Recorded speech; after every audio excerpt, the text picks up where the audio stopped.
Siguiendo con el video anterior, siguiendo con la temática, ahora vamos a hablar de conceptos claves si quieres empezar a programar. Ya viste el video anterior, te decidiste programación, bienvenido.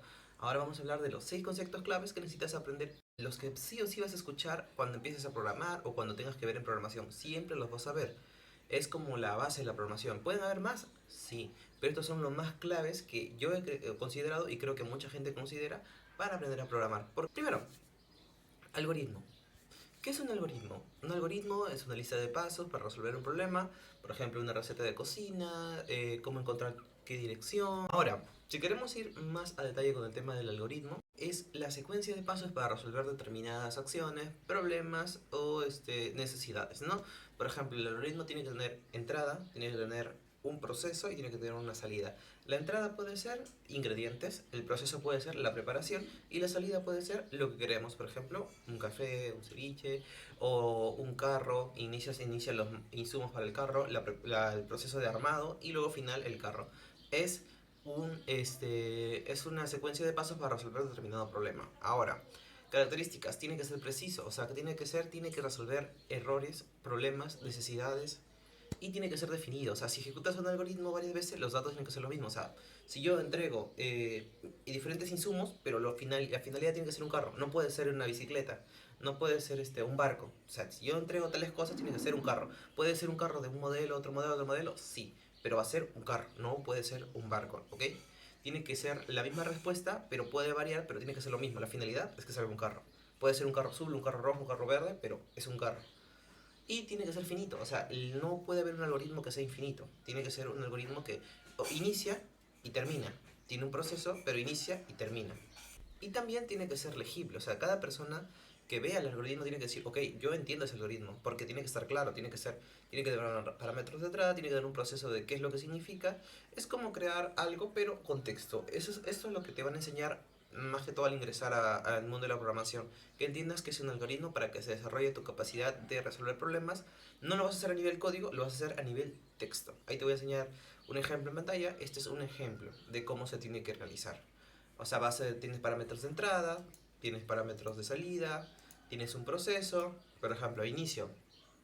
Ahí te dan valores, not. O sea, estamos hablando de notas. Ahí, en esta parte, vas a empezar a practicar cómo llamar tus variables. ¿Qué son variables? Ahorita vamos ahí. Pero para que veas, not 1, not 2 son como las variables, not 3 son variables. Luego, dime tus notas, es un proceso. Luego, acá están las notas. O sea, acá has declarado tus variables, aquí has pedido que te dé las notas, les entregas las variables y luego se definen. Y luego, si cumplen una determinada acción, que es una condicional, también lo vamos a hablar más adelante, se hace si sí, si cumple la condicional, que tiene que ser menor de tal cantidad, entonces reprobaste el examen. Si no, pues aprobaste el examen y fin. Un inicio, un final, un proceso, ese es un algoritmo.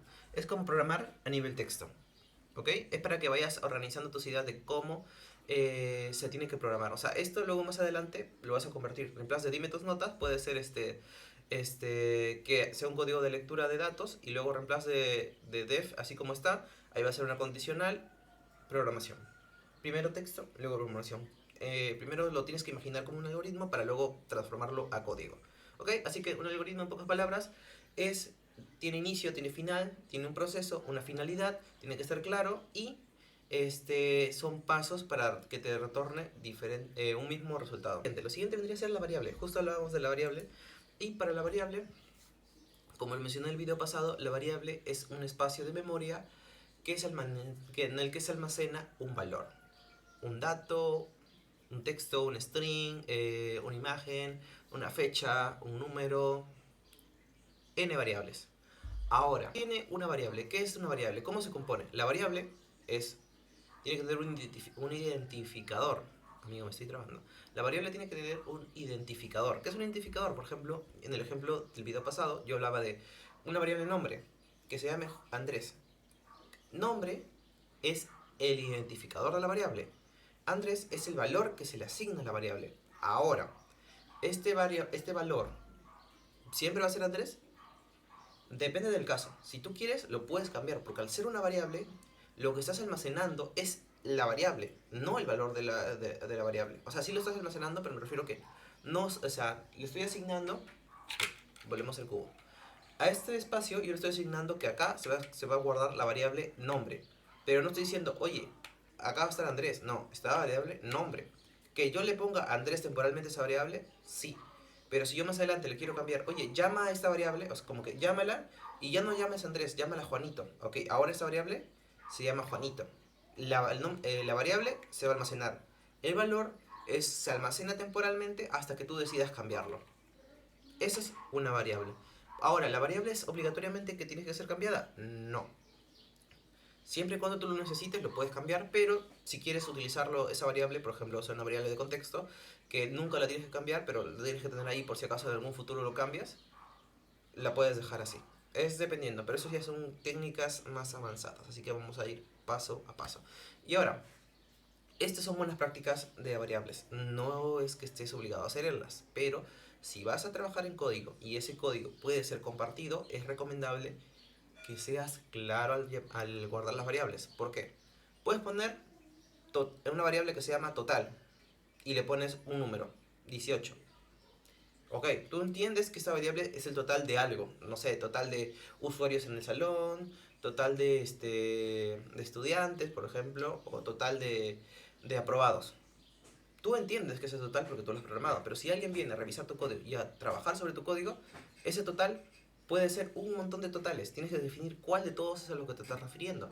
Y es ahí donde tú tienes que ser claro. En vez de ponerle total, le puedes poner total de usuarios, total de aprobados, total de...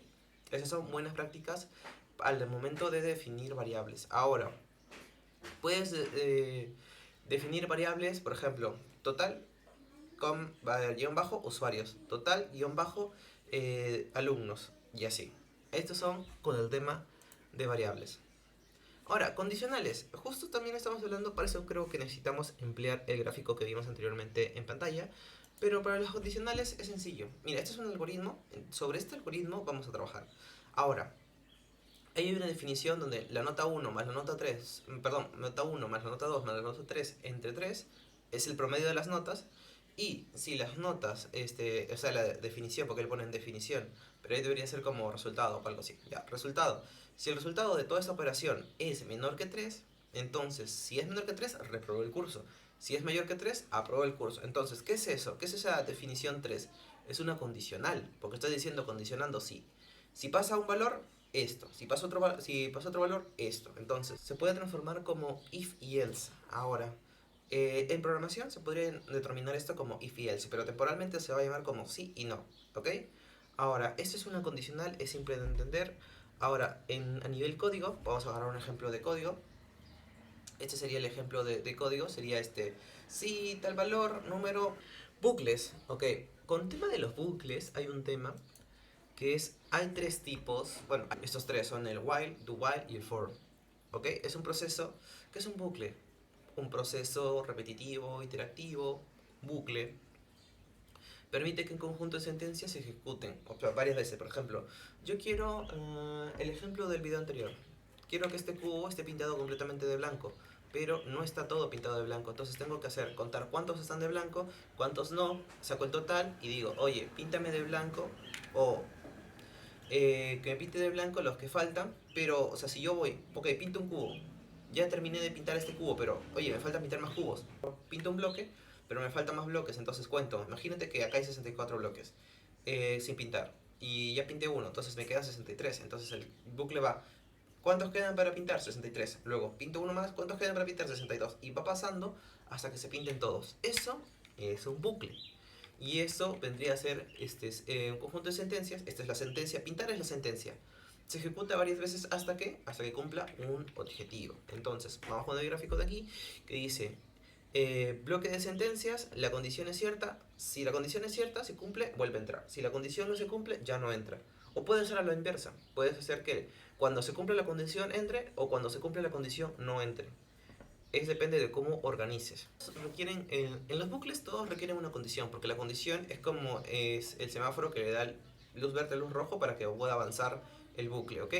Ahora, depende de que sea while, do while o for, que la sentencia está al inicio, al final o está validada. Ahí tenemos que entrar a detalle en cada tipo de bucles, pero eso ahí no lo vamos a hacer ahora. Ahorita hemos hablado ahorita estamos hablando de qué significa o a qué se refiere cuando hacen un bucle, no los tipos de bucle. Luego, ahora toca funciones. Funciones, ¿cómo son las funciones? Las funciones, como mencioné anteriormente, hay funciones que existen ya del lenguaje nativo y hay funciones que tú creas. Ahora, ¿por qué yo crearía una función? ¿Qué gano creando una función?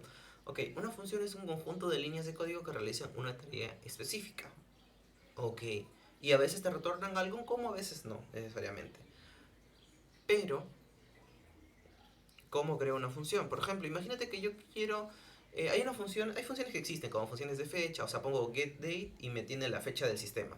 ¿Esas funciones la he creado yo? No, ya existe. ¿Puedo modificar una función que haga algo similar? Sí, puedes crear una función. De repente, la función de fecha me devuelve la fecha, pero yo quiero tener más datos de la fecha o como una comparativa. Creo una función que sea fecha actual más parámetros.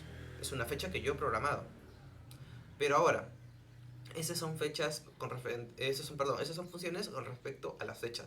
Ahora, imagínate que yo quiero otra función que me haga un cálculo, que me haga por ejemplo, yo normalmente hago estoy ingresando notas y quiero promediar. ¿Has visto el ejemplo anterior de promedios?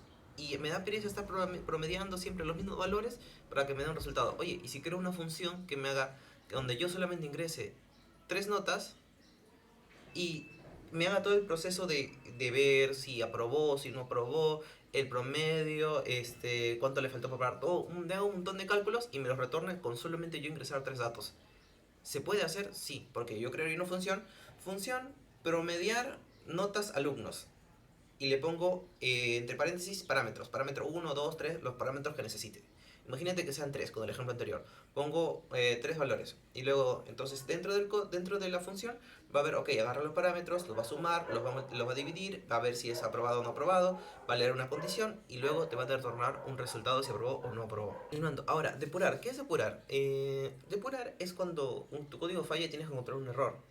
Como dije en el ejemplo anterior del tema de los códigos, eh, puedes tener línea de código así o así, pero la cosa es que si encuentras un error en todo eso, amigo, leerlo te va a demorar una barbaridad.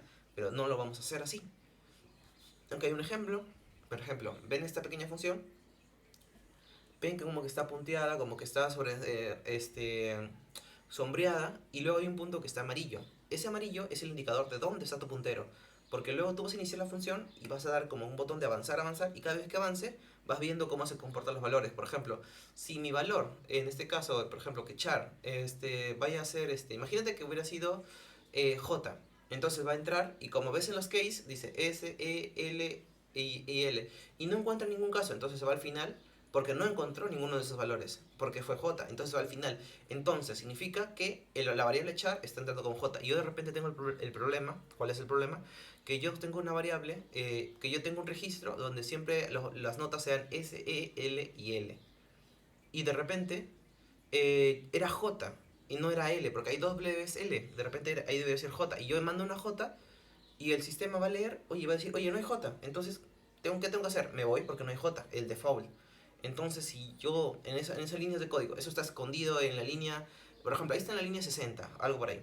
Pero imagínate que estoy en la línea 900. ¿Me voy a leer 900 líneas de código antes de llegar ahí? No, agarra el debugger agarra, ¡pum! Y encuentra, oye, aquí estoy yendo en un break. Y entonces entiendes, entró en un break, significa que no encontró la condicional. ¿Por qué? Porque en reemplazo de escribir la J, me equivoqué y escribí una L minúscula. Y entonces así encuentro un error. Para eso funciona el debugger. Porque si tú lo ejecutas sin el debugger, directamente te va a dar la respuesta y la respuesta va a ser error, no encontrado. Pero si te vas a nivel de código, entiendes por qué no entró. Porque no existe la variable que estás buscando. Y así te ahorras el proceso de estar horas y horas. Ahora, esto también toma tiempo, porque si es un código largo, obviamente el debugger no te va a leer, no te va a ir directamente el error, sino va a ir a procesos importantes, por ejemplo, a funciones, a conversiones de código, y ahí es donde tú vas a ir avanzando, avanzando, avanzando. Pero te ahorra líneas de código y puedes ver en tiempo real cuáles son los valores que tienen las variables y cómo van avanzando. Eso no lo puedes ver a nivel de solamente leer código.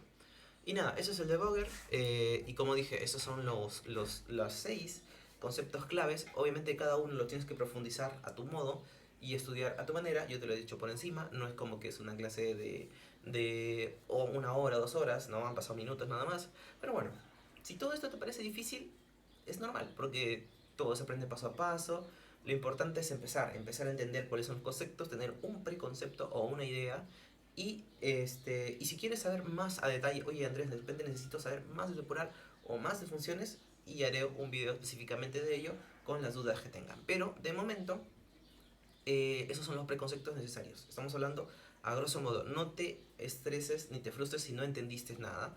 Con que entiendas un poco o la idea, puedes ir a investigar más y puedes practicar. Acá la programación se basa en prueba y error. Intenta crear funciones, intenta jugar con las variables, agarra un Visual Code. Luego vamos a hacer un video con ejemplos prácticos en Visual Code en un siguiente video ya más detallado, ¿ok? Esta fue teoría preintroductoria a lo que vendría a ser la programación. En el siguiente video ya vamos a hablar un tema ya más con código y vamos a utilizar Visual Code. Es más, casi en todos los videos voy a tratar de utilizar Visual Code. A menos que sea un desarrollo de aplicación un poco específica, utilizaremos otro tipo de herramienta. Pero Visual Code es gratis y es el mejor editor para poder abarcar la mayoría de códigos. Así que nada, nos vemos en un próximo video y si te gustó no olvides dejar tu like, suscribirte y nos vemos con más.